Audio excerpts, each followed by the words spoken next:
So in our industry, for what we did in our little microcosm of what we did, we were a really big player, which put us on a lot of people's radars for investing. Because right now, IT tech is huge for investments, and it's kind of on this upward cycle where it's at the highest it's been in 19 years.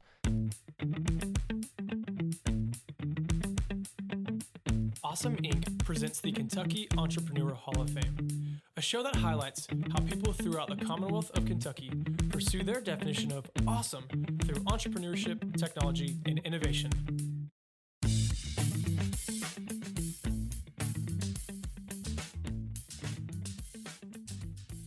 Jason Jacobson was most recently CEO and an owner of NetGain Technologies before leading the sale of the company to a private equity group based in San Francisco. Jason graduated with dual degrees in management and finance from the University of Kentucky. His focus when he started working at NetGain in 2007 was on mergers and acquisitions. During Jason's time at NetGain Technologies, he helped to spin off a non-core asset of the company's medical billing unit, acquired 4 IT companies in other cities in the region, and opened an additional branch office in Chattanooga, Tennessee. NetGain was named a Kentucky Best Place to Work for 5 consecutive years, earning it a place in the Hall of Fame as well as being named to the list of top managed service providers in the world since inception in 2013. Jason and his wife Shanda have 2 daughters and a son, all age 4 and under. It's a rowdy bunch. He enjoys golf, movies, and traveling. Jason is also engaged in the Young Presidents Organization, serving on the organization's Bluegrass Chapter board as well as the University of Kentucky's Gatton School of Business Dean's Advisory Council.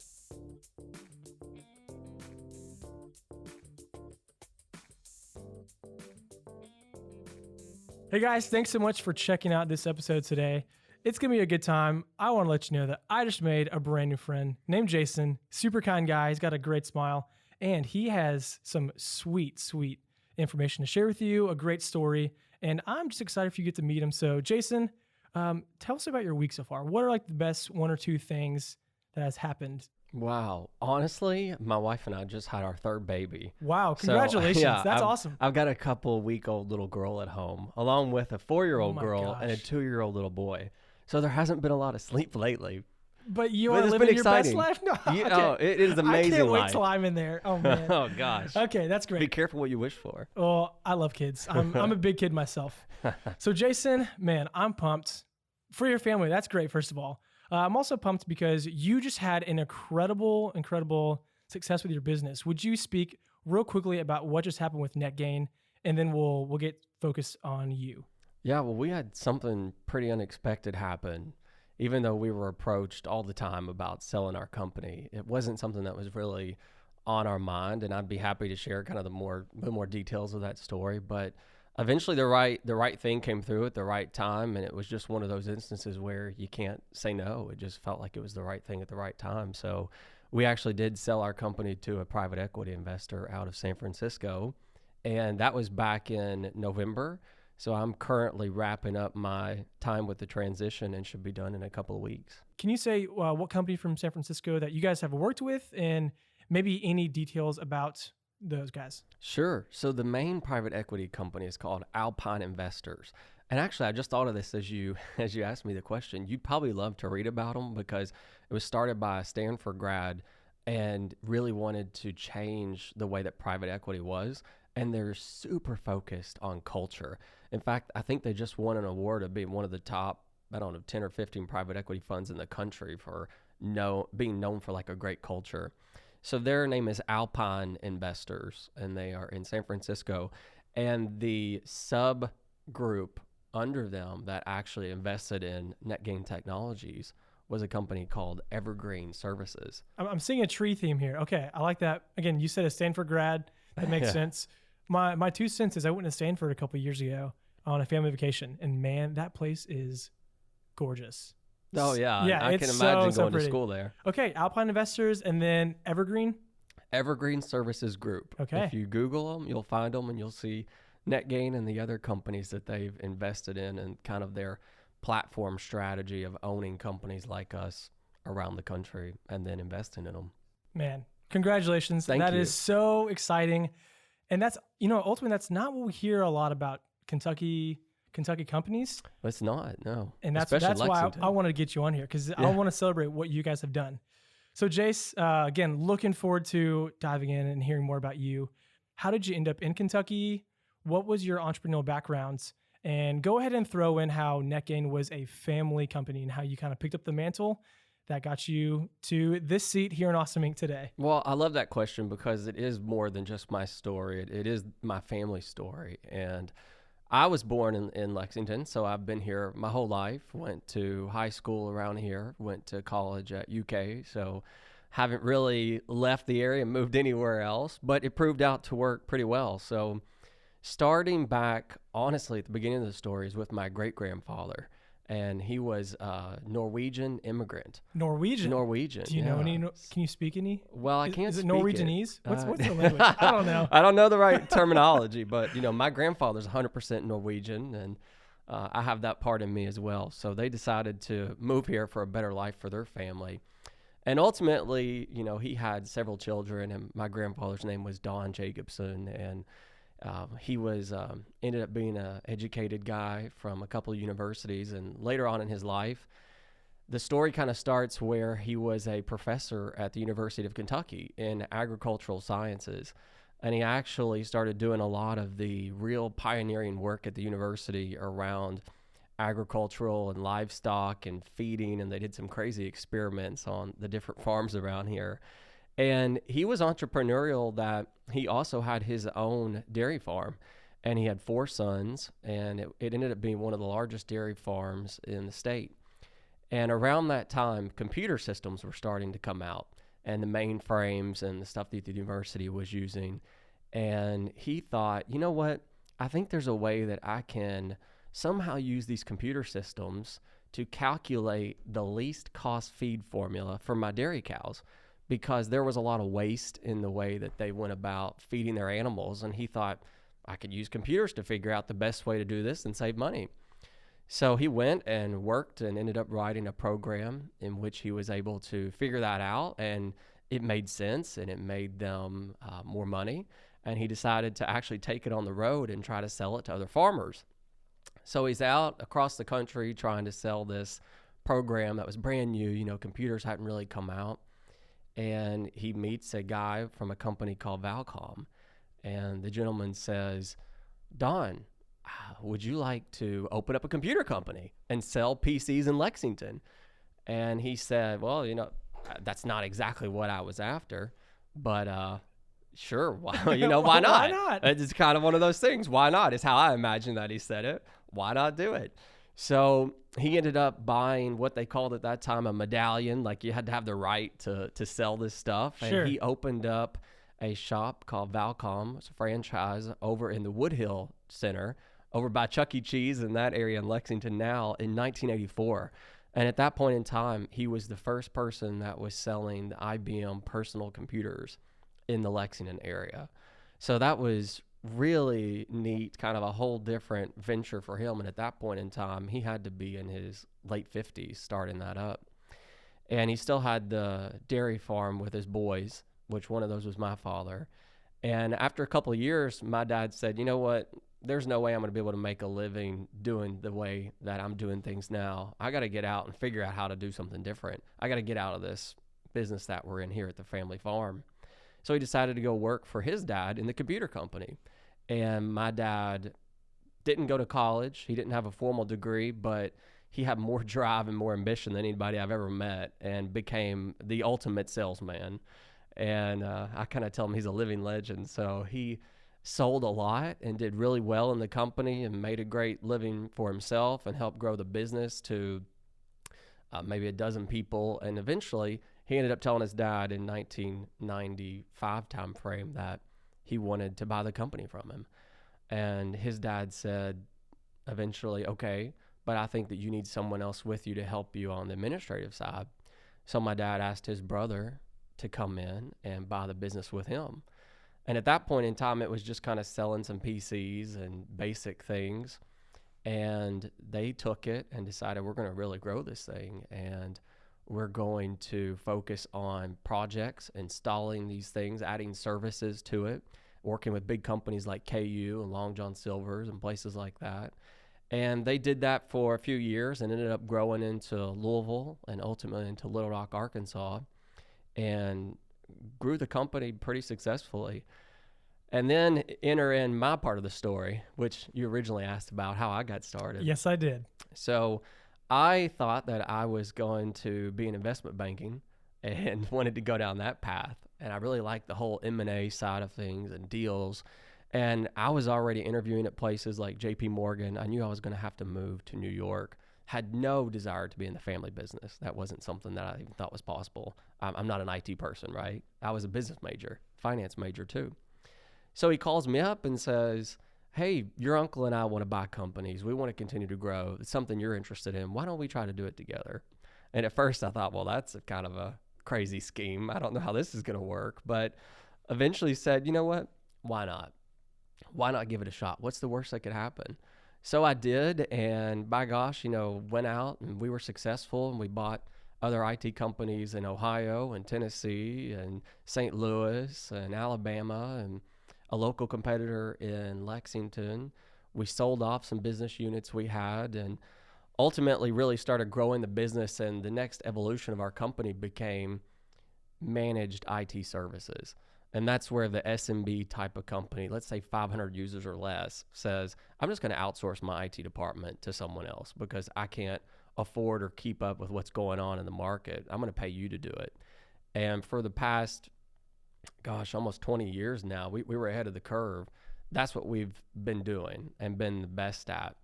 So ultimately, a few years ago, he decided that it was time for him to retire. He had been there for over 2 decades and was ready to get on with his life to other pursuits, namely retirement. And he said, I want to talk to you and your brother about buying the business, because at that time, my brother had joined a few months after me and he went into sales. So I was like, well, that's not a path I thought this was going to go. I had no intent of being the owner of the company. And we ultimately worked out a deal with him and his brother and bought the company from him and entered into kind of a transition plan and, ultimately took over as the CEO, and my brother was there with me. And then that led to the exciting news that happened a few months ago where we ended up taking it to private equity unexpectedly. Man, I love that I just got the whole scoop. I feel special. Well, I kind of gave you the 30,000 foot condensed view. Yeah, the view. That's good. Well, man, I had so many questions, but the one that keeps coming back after everything you just shared was, what was it like growing up with, you have this agricultural farm background to your family, but then you got to have the opposite, which is selling computers, where we're honestly forming the tech side in Kentucky. What was that like for you growing up? Did you have any weird conflicting views, or were you almost opposed and thought, I want nothing to do with this? Well, that is a great question. I didn't have a lot to do with the agricultural side because at that point, my dad left that when I was, just a couple of years old because he knew he had to support us more financially. So I didn't really see a lot of that, but the IT side I definitely saw. Okay. And it was weird because, my dad was bringing home brand new computers for us to use. And while he wasn't a techie guy, he was a sales guy. So he wasn't like an engineer. But he did have a lot of technology at home, and we got to see a lot of things before most people would be able to have it, and got good deals on it. And to go up to his company and see what was going on, at that point in time, Lexington's not the biggest hub for IT businesses. So they were pretty well known with many companies in the region, and we still are today. So it was neat to see that, and I guess that's maybe why I love all technology today. I got to have the newest iPhone. It's kind of a curse, those sort of things. Have you got the newest iPhone? I haven't ordered it yet. Okay. But, one of my roommates just did, and he's pretty excited about it. So I love IT. I love technology. I'm not an engineer by trade or anything like that. So that's cool. Yeah, man. Yeah, I just had some insight because I know with the family business, there's always this pull for, I'll say mostly from the father's perspective. Hey, I would love to pass this on to my sons or my children, take this up. And I have a friend, actually, his dad does roofing, I believe, like industrial roofing. Yeah. And he's worked his tail off throughout school. He's finishing up at UK, and even talking with him, at one point he was so opposed to it, but now he's like, well, I'm just gonna do it, and he's good at it. So he's getting to that place where he's excited because he knows how he can contribute to this company and also take a load off his father. Well, it was never something my brother and I had any interest in. We worked there in the summers, and I did internships there, and everything you can imagine, from washing the windows to taking inventory to swapping out PCs, things like that. But it just never crossed my mind because it is a tech company, and I had no desire to go be an engineer and learn tech. So it wasn't until that last time, right as I was going to leave college, where he kind of approached it from the business standpoint of come out and help us grow through acquisitions, that I thought, well, this wasn't the path I thought I was going to take, but this could be exciting. Let's do it. So, well, hey, I want to continue moving and talking about NetGain. And again, you just talked about being bought out, and I would love if you can walk through what that whole process looked like, from finalizing some of these discussions to accepting this offer. Just the whole shebang. But first, I want to read what I found in this article that I was like, man, once I read this, I wanted to have you in here.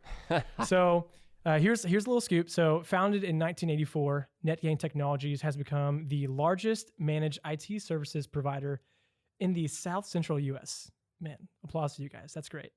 Awarded and ranked globally for its services and solutions, NetGain has evolved with changing technology needs of businesses in the region. So again, you guys have a great reputation.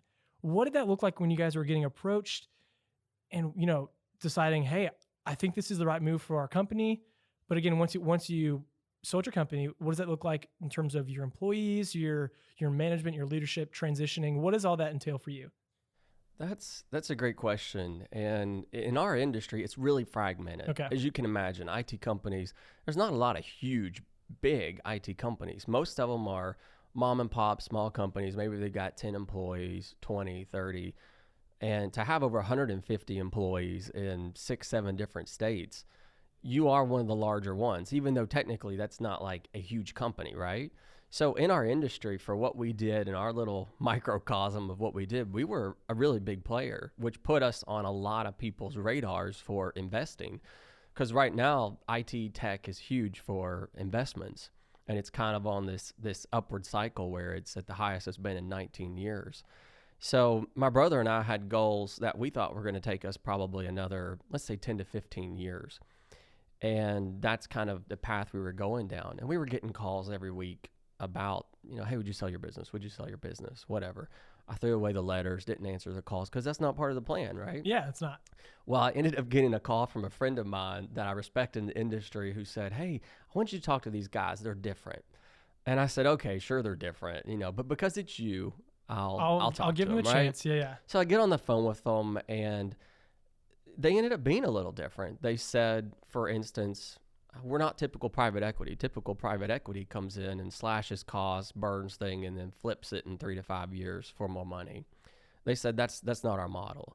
Honestly, we're trying to do something different. We're trying to do something like Warren Buffett, which is invest in great companies, back the management teams for a decade plus, Wow. like long-term investment. And we're trying this out in your industry because we think it's a great industry to do that.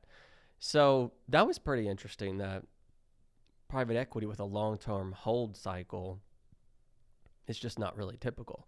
Then they said, we are willing to back your management team, and we don't want to change anything around that. We're just financial investors. We're not operators.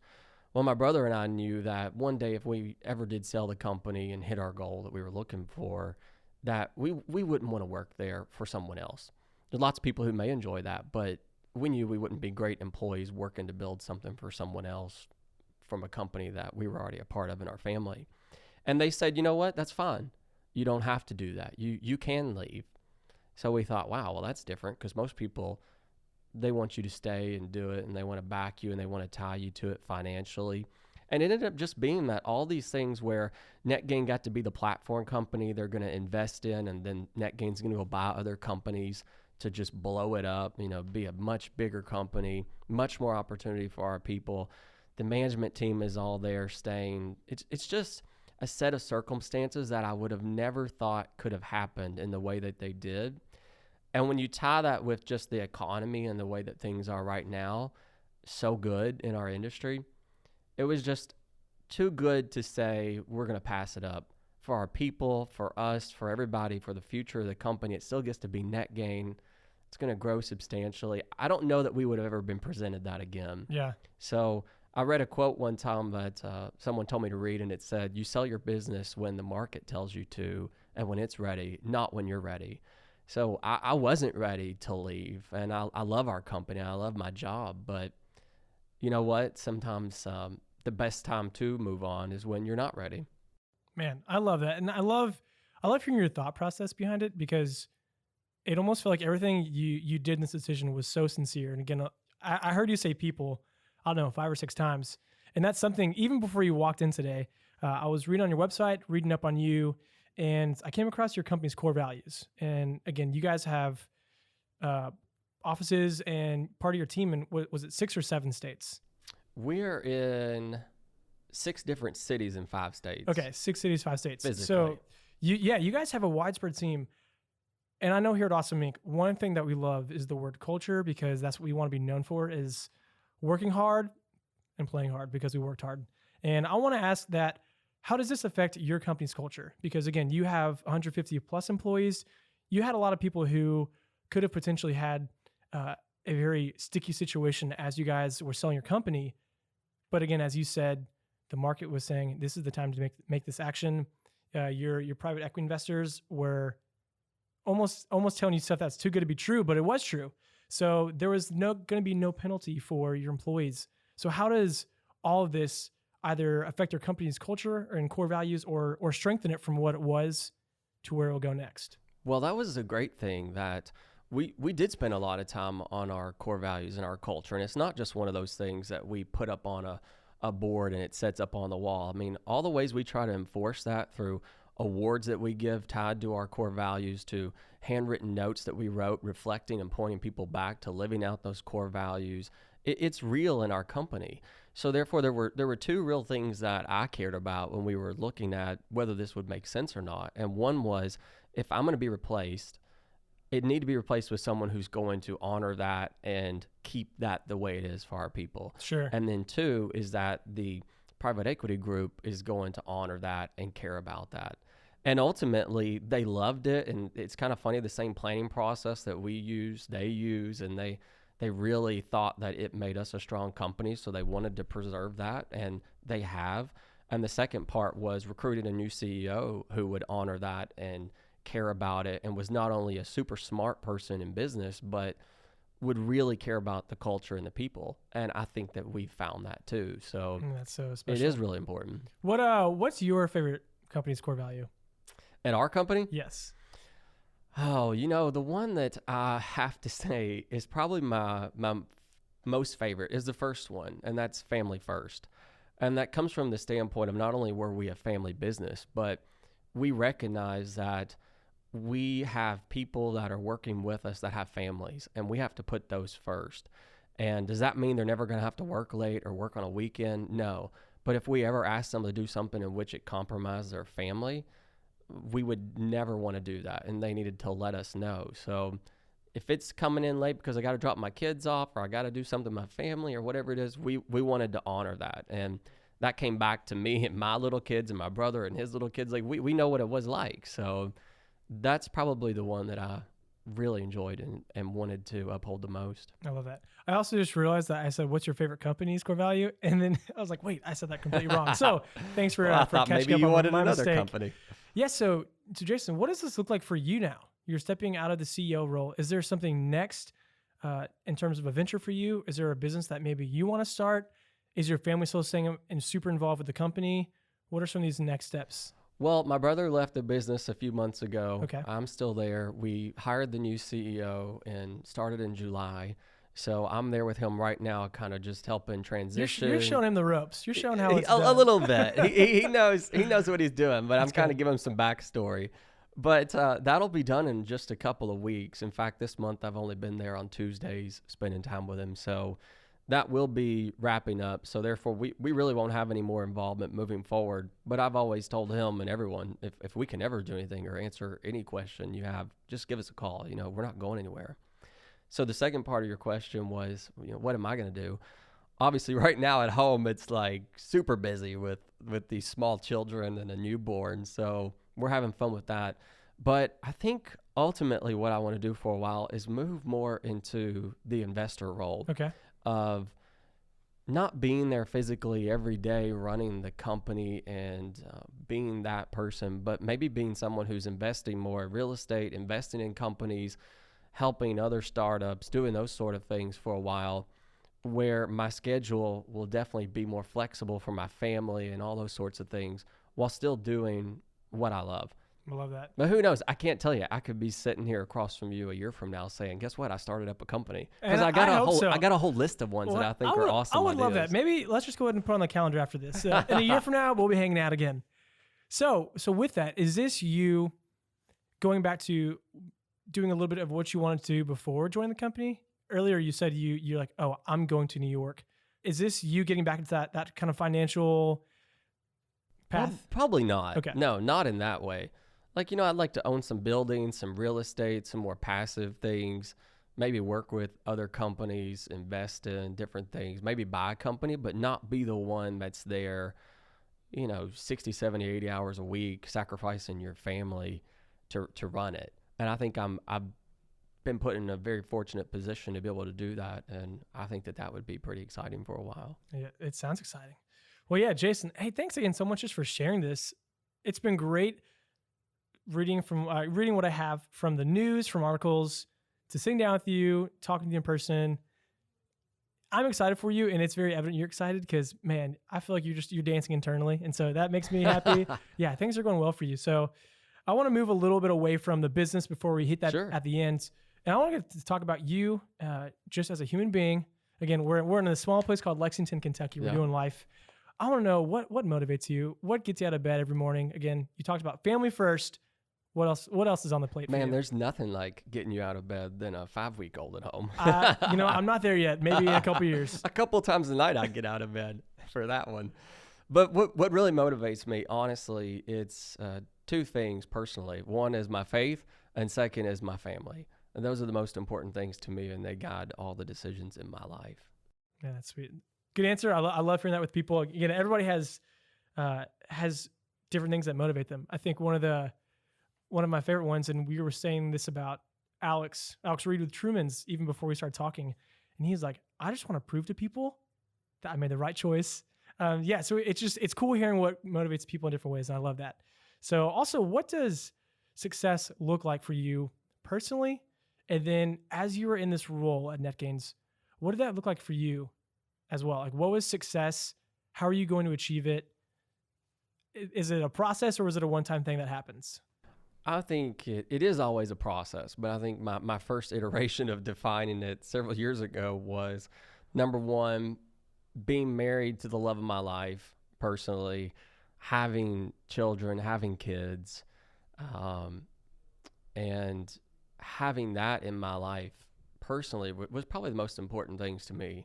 And with the business, it was really about running a company that I enjoyed running and being a part of, and having it be a place that people love to work. One of our values was being the workplace of a lifetime. So every day, there's lots of things that got me excited about going into the office. But honestly, the thing that really jacked me up the most about going in was, how do we make this a great place for people? Like, what can we do today to make this somewhere that would excite them, surprise them, that we could be different, that people would want to come and work at? So doing that while also becoming the leader in our industry at what we do, I knew would help me attain the ultimate goal of financial freedom. And that, for the business and for my personal life, all those things together, you said, did I achieve it? I think I have at this point, at least let's say round one. I love it. I love that. It's round one. Yeah. And again, I think that's one of the best things is, especially in the position that you have been in. And for me personally, I feel like I receive that every time I walk in the doors here. And it's really cool to hear from a different perspective, because you are making others feel appreciated, feel welcome, feel valued, and everybody wants to be loved and to be known. And so the fact that you get to think, how can I do this for my company to improve our culture? That already sounds great. Make people want to be here. That just sounds so rewarding. And like you get to do that from a leadership standpoint. So everyone gets to look, everyone was able to look up to you and realize, hey, I'm cared about. I want to be here. So that sounds like success for me. I'm glad you've achieved it. Hopefully it continues to happen. So again, with a lot of these things we're talking about in entrepreneurship and business, what is something that you want to be remembered by? I thought about this, and there's a lot of things that I could say, but ultimately it comes down to what is worth achieving in life if it's at the expense of the things that really matter the most to you. And when you're on your deathbed, whenever that is, you're not thinking about how much money you made or how big your company was or whatever it may be. It's about the people that you loved and the people that love you. And in most cases, that's your family. It may be your spouse, your significant other, your children. And for me, it was always about, and still is, it guides my life in that I want to be known that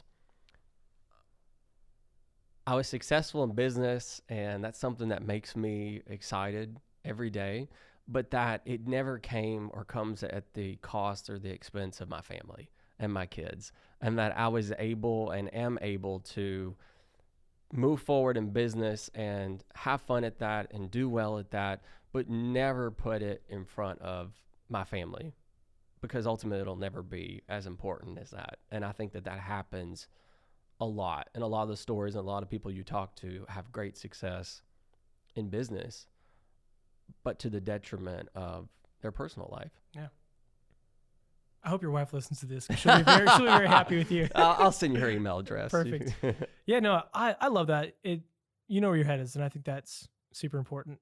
So, man, I'm excited. You've had a good last 2 quarters in business, and man, things are going well. And I hope as you continue to make this transition out, things continue to go smoothly. Well, I appreciate it. Hey, me too. It has been exciting. It's gone fast, but a lot going on. It's a good thing. Time flies when you're having fun.